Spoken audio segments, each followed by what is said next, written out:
Hey guys, welcome to my channel Super Brains. Major setback to Bolsheviks. November 1917. The Bolshevik conducted the elections to the Constituent Assembly but they failed.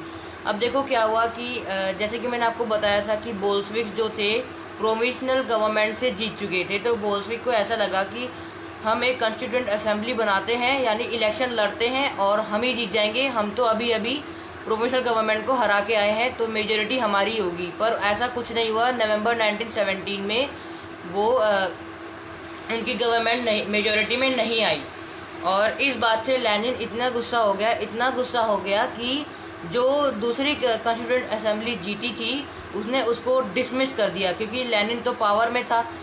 तो इसलिए Lenin ने दूसरी constituent assembly को dismiss कर दिया और कहा कि अब से रशिया मेरा है, और जो सिटीजन्स थे उनके राइट भी उसने छीन लिए।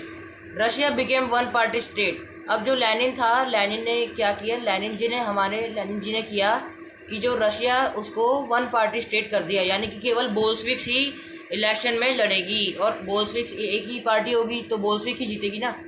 Bolshevik became the only party to participate in election. जैसे कि मैंने आपको बताया कि Bolsheviks became the only party to participate in election, यानी कि जो बोल्शेविक थे वो केवल वही पार्टी थी जो कि इलेक्शन में पार्टिसिपेट कर सकती थी।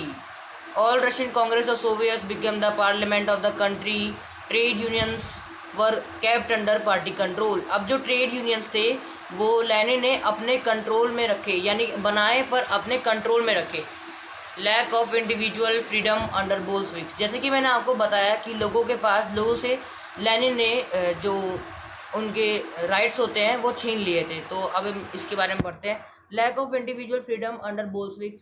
The secret police called the Cheka and later OGPU and NKVD punished those who criticized the Bolsheviks। अब जो लेनिन थे उन्होंने एक सीक्रेट पुलिस बनाई, मतलब ऐसी पुलिस जिसके बारे में किसी को कुछ नहीं पता था, जिसका पहले नाम था चेका, फिर उसके बाद उसका नाम पड़ गया OGPU और उसके बाद NKVD।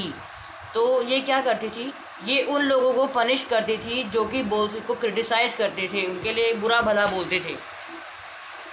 Many young writers and artists rallied to the party because it stood for socialism and for change. अब जो रिपोर्टर्स थे, राइटर्स थे, मतलब आर्टिस्ट और राइटर्स थे, वो उन्होंने लेनिन को बहुत सपोर्ट किया था। उनको लगा था कि लेनिन सोशलिज्म लेके आएगा, पर वो अब बहुत हताश, बहुत दुखी हो गए जब उनको पता चला कि लेनिन तो सेंसरशिप लेके आ गया और डिक्टेटरशिप लेके आ गया, और उसने लोगों से उनके राइट्स भी छीन लिए।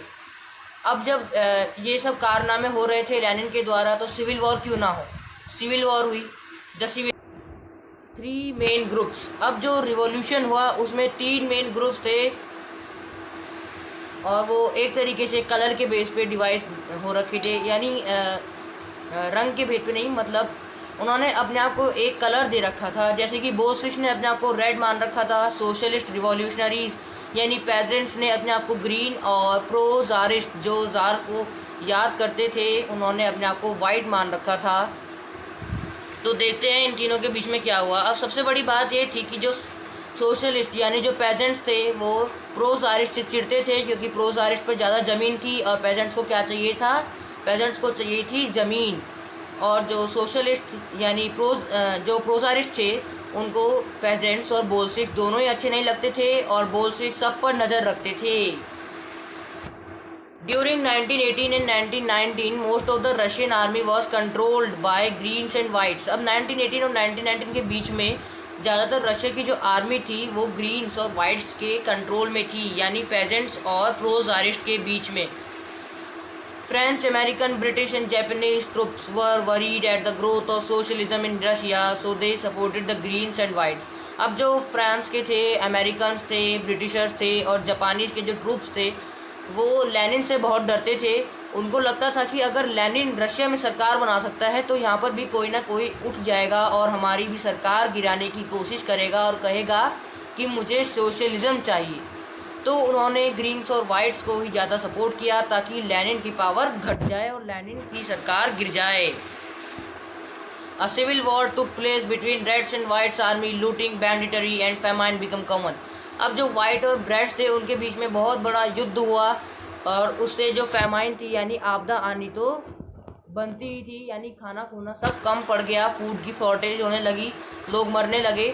Supporters of private property among Whites took harsh steps with peasants who had seized land. अब जो प्राइवेट प्रॉपर्टी के सपोर्टर्स थे जो वाइट्स में थे, यानी प्रो ज़ारिस्ट में जो प्राइवेट प्रॉपर्टी के सपोर्टर्स थे, उन्होंने पेजेंट्स के साथ यानी ग्रीन्स के साथ बहुत ही हार्श स्टेप्स लिए और उनसे जो उनकी जो लैंड थी, क्योंकि जो पेजेंट्स थे उन्होंने प्रो ज़ारिस्ट की लैंड उनसे छीन ली थी, इसलिए जो प्रो ज़ारिस्ट थे वो पेजेंट्स के साथ हार्श स्टेप्स मतलब उनके साथ हार्शली बर्ताव कर रहे थे। Such actions led to the loss of popular support for the non Bolsheviks. अब जैसे कि पेजेंट्स यानी कि ग्रीन वाइट से लड़ रहे थे, वाइट ग्रीन से लड़ रहे थे, कभी ग्रीन वाइट का लैंड छीन रहे थे तो वाइट अपना लैंड वापस ले रहे थे। तो इसी बीच इन दोनों के लड़ाई के बीच जो बोल्शेविक थे उनको मौका मिल गया और नॉन बोल्शेविक से उन्होंने सपोर्ट गैदर कर लिया और जीता कौन? बोल्शेविक यानी कि Lenin. Bolsheviks victory. By January 1920 the Bolshevik control most of the former Russian empire.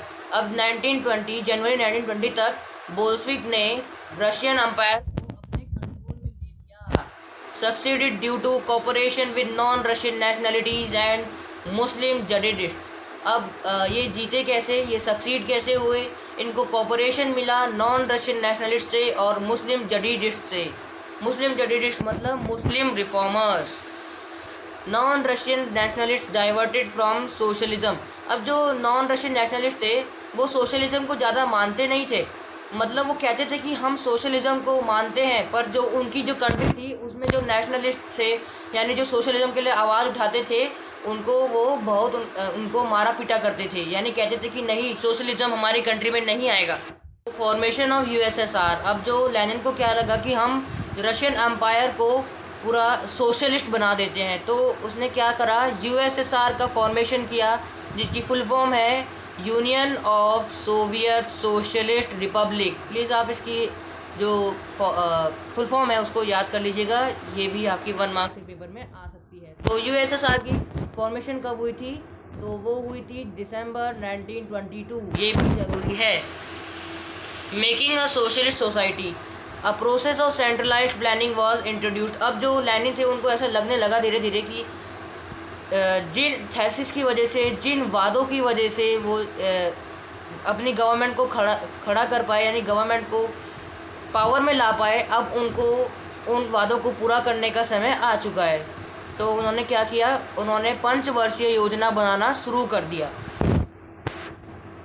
Officials worked on how the economy will work and set targets for a 5-year period। तो ये तो मैं आपको बता ही चुका हूँ। On this basis they made the 5-year plans। अब इस बेसिस पे वो 5-year प्लान बनाते थे। The government fixed all prices to promote industrial growth during the first 2 plans। अब जो गवर्नमेंट थी उन्होंने सारे प्राइसेस को फिक्स कर दिया ताकि वो इंडस्ट्रियल ग्रोथ को बढ़ा सकें। और जो सबसे पहला 5-year प्लान बना था वो बना था 1927 से 1932, फिर दूसरा बना था 1933 से 1938। तो आज के लिए इतना ही। Thanks for watching my video. Please like share and subscribe my channel.